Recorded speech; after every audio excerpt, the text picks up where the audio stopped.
I was around 12 when I was given consent to begin using my dad's extra laptop computer.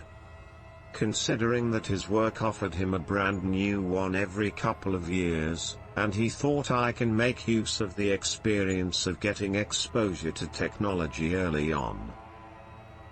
During high school, I got gossip from a group of stoners that people accessed limited parts of the internet, known as the deep web. They knew about specific sites that apparently held everyone's details. I didn't have any friends offline, so online was my area. I learned about hacks that I could employ to mask IP addresses and essentially walk through many locked doors. I remember using a few hidden online platforms to chat with individuals who were doing the same shit as me back then. After a while, I got rather remarkable at it. I consumed the better part of my teens doing this kind of things online. I had many aliases that I used, yet just a close online buddy of mine knew that they were all me. He was my primary connection to the dark web, since he consumed more time there than me. That being said, I trusted Sergio more than almost any person, as he understands more regarding the story than I'll be willing to acknowledge on here. Later on, during university, I lived with a drug dealer who worked for me. That is a long story for a whole new video. The thing is, it was freaking easy to purchase narcotics online like Molly and acid if you knew where to go and take a look. I even had them shipped to my dormitory's local PO boxes without anyone ever knowing. I would obtain the drugs that way, and my previous close friend would then use his real-life links to sell them. I felt I held all the cards at this specific time, and nobody could touch me if they couldn't track my IP. When I got right into it, I was in the second year of my med course. In those days, people would be posting snuff videos on the dark web that would make even the wildest porno you've seen look like an episode of The Bachelorette. Due to this, and as a precaution, I only employed links that I either found myself or Sergio gave me. We would undoubtedly spend days, literally days, simply wondering at all the insane stuff individuals could get away with back then. The feds had come down hard on the major websites on the dark web, but those are the only ones that fools online appear ever to notice. I remember other hackers would DM me on various forums asking where to buy herb and other narcotics. Now, that was very easy for me to do. The college claimed to watch online activities very closely with the purpose of stopping individuals from doing illegal stuff on the deep web after hearing somebody was hacking accounts and wrecking entire programs online. Still, I can assure you they did nothing to others who would. By the third year, I had actually made adequate cash to have expensive software that made hacking website details very efficient, since I could do way more with much less effort. I had actually become good at it. Constantly dipping my toes around crazy websites. I've even spoken to a few of the admins in charge of some of the craziest sites on the deep web. It became an obsession. After almost a decade of experiencing the deep web and everything surrounding it, I decided to join Sergio and a couple of others in a forum. We were just messing around sharing some weird sites. Sergio and another good friend of his were chatting about some website that no one had managed to get access to apart from one other individual, who's even more of a loser than myself. For those of you still with me, this is why I'm publishing this. One of the individuals in the forum shared with us arguably the vilest thing I've ever seen. This website on the deep web comes from the most horrible and disgusting sector in the dark web. It is a memory that I carry to this day, and it is one that I will never, ever fail to forget. That's why I'll caution readers once again. If you stick around, it is at your own risk. I won't share the website links since I do not want this publication to be taken down, nor do I want any individual to give it any bit of publicity apart from what I have to state right here. That being said, it did have a subheading in the HTML. One of the gentlemen in the forum offered Sergio and me an encrypted link for us to crack. However, we had to go through the whole procedure ourselves manually. We tried for a long time. It was very tedious and complicated. I had never seen code like this before. Come to think of it, I doubt that the other individual in the conversation broke the code by himself. Sergio and I called it a night, so I left the command prompt active and went outside to smoke a cigarette. Sergio remained in the conversation to play games afterwards, but when I returned, his mic was muted for one reason or another. We virtually never muted our mics for individuals like us who had nothing to conceal from each other. I don't think much of it. I sat down and took another peek through the code, assuming I overlooked something. I did. The code was unique. Entirely unencrypted. I decided to tap the link once more. My laptop acted up for a bit until finally, it displayed 20 different windows across my two screens, all of them cracking code with a debugger that I had previously set up. I prepared for a reset before my screens turned off and on one by one all of a sudden. At this moment, I began getting a bit scared and was thinking of just leaving everything and going. Now, I wish I would have done that. The screens started coming back on again when I noticed something was wrong. The center window had what appeared to be a message. It says, "It's been a long way, take the risk. If you don't..." The mere wonder of what I was getting myself into punctured me with anxiety. A straightforward yes/no appeared on top. I tapped yes, ready for whatever awaited me beyond that point, without hesitation. Another forum or something more like a chatroom popped up. I wondered what it was for, probably another IP hacking relay or something of that nature. It had room for a username and an optional code, not really sure to this day what that was for. The simple fact that people could have genuine profiles on these websites is messed up. I remember using one of my favorite online nicknames, Alexander the Great. After a few seconds, another chatroom popped up. I noticed. No ads, no color. Only a dark blood type red text. This one was a bit more developed and complicated than the first window, which wasn't responding to any commands at this time. I have to admit, at first, the feeling of discovering the website was a thrill. All of a sudden, a bunch of aliases appeared in a chat. I'd say about a dozen names were in the chat room. One that I recognized was Sergio's. I attempted calling him, yet he obviously wasn't answering. We were so done. It wasn't very smart of us to explore in the deep web without understanding what we got ourselves into.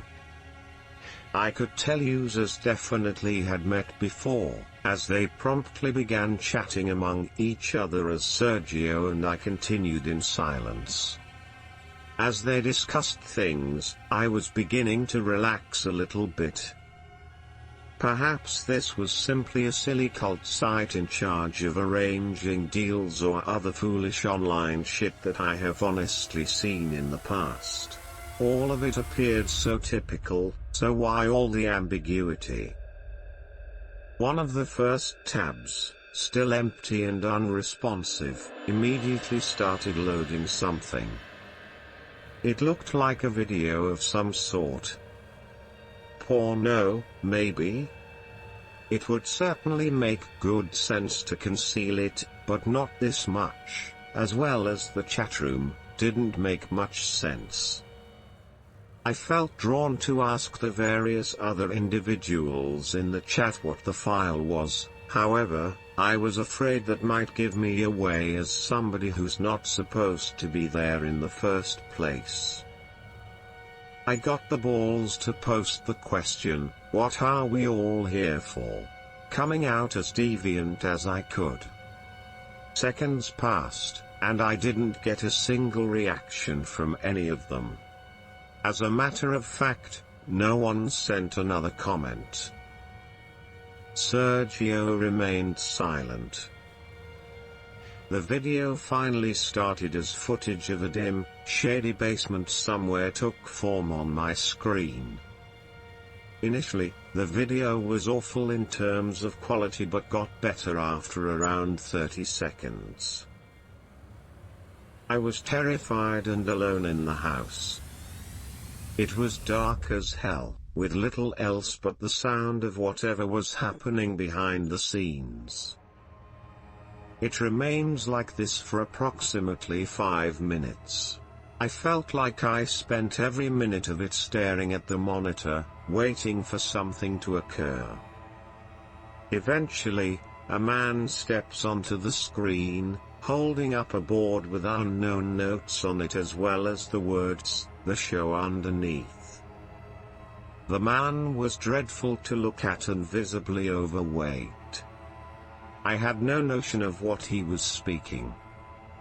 At first, it was Chinese, I believe, yet I do not really know 100%.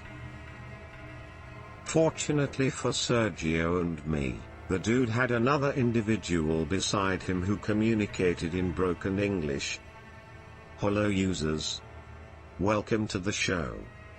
I believe he posted. At this point, I was honestly more interested than scared. This is something worth sharing with others, I considered. That thought never crossed my mind again. After gaining focus again, I noticed something on the screen. The same man with the Chinese accent starts crying. He sobs right in front of the camera and decides to masturbate in what I can just guess was sorrow and complete madness. Suddenly, the guy holding the notes screams at the man in Chinese before another fellow gets in the framework and places a .45 caliber to his head. Before I could also recognize it was a firearm, the man shot it. But wait, he didn't stop there.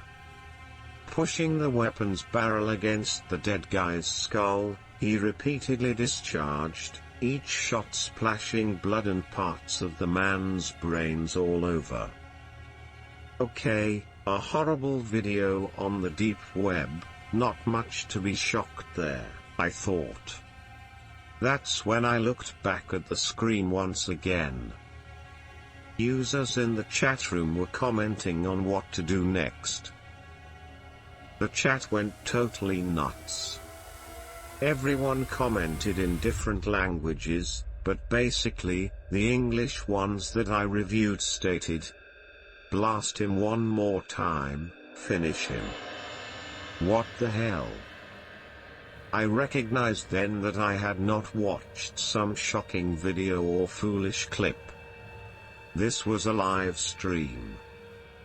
I was in the presence of a live video of people being brutally killed, right there before my very own eyes, and all of us in the forum were witnesses. After regaining my composure, I decided to go one step further. I typed, "You are all sick, and what the hell are you all doing?" Nonetheless, there was no reply, just a ton of spamming. Suddenly, a girl is brought out to the scene, this time sobbing uncontrollably, trying to break free. She had been taped around her extremities. She was nude and visibly hurt. A few seconds passed when the male shot this lady right in the face.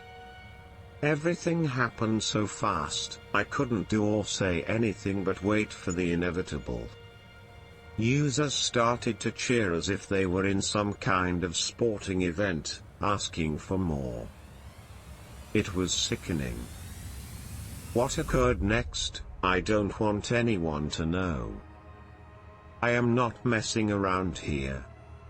This will be your final warning. The beaten corpse of this girl was then tossed on the table like a sack of potato. Using black ski masks, some more individuals went up to the body holding sharp blades of all types. Those psychopaths ripped her apart limb by limb, puncturing her torso and slashing her open. I witnessed the worst of humanity on a 13-inch screen. I almost puked all over my laptop, but I managed to gain control of myself. My heart was pounding. Everything was so messed up. If it weren't for the myriad of odd sights I had seen before, I might not have remained for the whole video. But it wasn't over yet. 3 more individuals were brought out, all howling for their lives and trying to run away. One of the 3 is immediately shot on one of his legs, with no mercy. The fellow carrying the sign steps up and stares directly into the camera. I catch his dark eyes, and blood sprayed on his face. It was like he was looking directly at me. He speaks something in a foreign tongue, likely the same as before. When he stops mumbling, the chat does exactly the same. Just silent. Half a minute passes of him simply gazing into the video camera. Nothing takes place in the beginning. Then, everyone in that chat starts calling us by our usernames. Sergio and I are simply speechless. As soon as they called our aliases, I began going crazy. I try to close the tab, however, the application is not responding. The live stream resumes, the guy looking at me, and the message is triggering me to say something. One of the rare mentions in English pops up, asking us to pick which one of us to slaughter first. What? I instantly freeze for 5 seconds before disconnecting my laptop from the power bar. I really did not care any longer, my simply desire was to leave the deep web and never come back again. I just stared at an empty screen for a moment before pacing uncontrollably around the house. I was done with all of it. I couldn't rest at all. I couldn't even consider sleeping after what I had just witnessed. At the time of this happening, I considered reporting the website to the authorities. However, I, of all people, realize they cannot do anything to stop this madness on the deep web. To believe that, for sure more of these disgusting sites might exist, that innocents are getting mutilated for amusement, is something that I can't fucking think about. I spent 2 whole days sharing this with some good buddies, though I excluded all the details and simply stated I'd seen something unsettling on the deep web. They all understand what I do in my leisure time, so they weren't surprised. They didn't know what Sergio and I had actually seen. I decided to start my laptop again. Everything seemed to be okay. No weird tabs are scattered on my desktop. That is good, I thought. I right away went and checked if Sergio had left me any kind of messages. I had numerous. One of them with other files attached. I was really hoping to go through this whole experience with him, yet the attachments quickly captured my eye. There were images of me, taken from my social media accounts and emails. Images of my elementary school, college, as well as also images of all my good friends and family. The other files were my different addresses, emails, profiles, and the names of my immediate family members. My Wi-Fi passwords and codes were also published, and now I recognize just how screwed I am. There's no way in which they tracked me down. I take a few moments to gain a sense of all before posting, "What the hell just happened here? Who is this?" I haven't received a single word as a reply to this day. This piece of scum has all of my information. He knows everything about me and my loved ones. I can only hope the stolen data is not used for something shady. I can't let them find me ever again. I will never revisit the deep web. It's just not safe for me or any individual out there. The cops can't do shit, but on the other hand, these online psychopaths can destroy your life. Don't try accessing this type of sites. If you do, don't report it. They will do to you exactly what they did to me, or even worse. And if you believe these people in the deep web won't locate you, remember that I was a freaking ghost online once, too. Don't dive into the darkness of the deep web, and, for the sake of humankind, never pursue the individuals who are behind these sites. They'll only find you, too.